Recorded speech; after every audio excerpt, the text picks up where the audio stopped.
So there's benefits to lifting fast. You tend to recruit more motor units and muscle fibers. There's also benefit to going slow, time under tension, right? The control factor, the safety factor.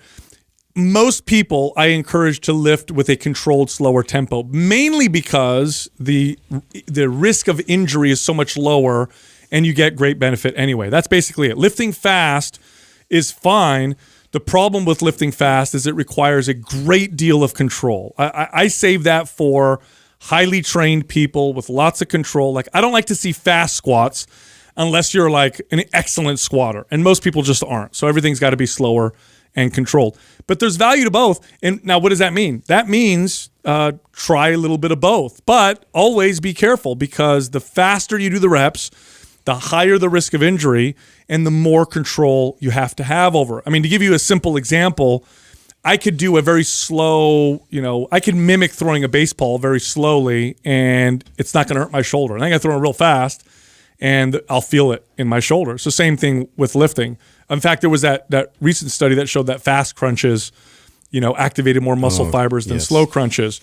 But, people just don't know how to crunch properly. So I would never encourage anybody to do a fast crunch unless they had, again, the best control of all time. But this is where these studies really mess people up, because they start putting too much value on these types of things. When in reality, I mean, they all kind of have value. Do the one that works best for you, and also strongly consider the safety. Well, I definitely would say there's a priority to one versus the other in terms of which you do first.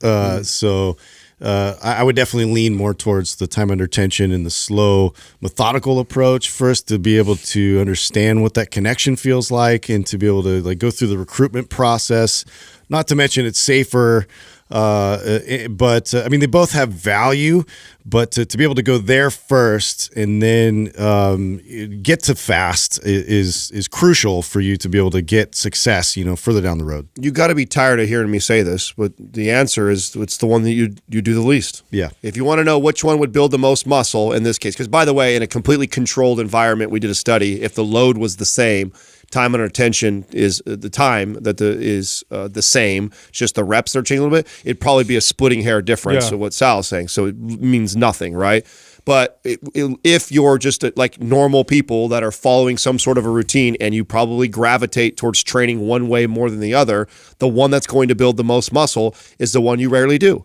If you were like my athletes that I would train who do so much stuff explosively and do fast reps all the time, and they have like this 1-1-1 the way they train, and I get a hold of that person, I'm doing a slow tempo 4-2-2 with them, and we're going to do the same time that you would do 10 reps, we're going to do 6 and slow it down, and they're going to build the most muscle there, opposed to me doing the 10 reps and faster, because their body is adapted to that way of training.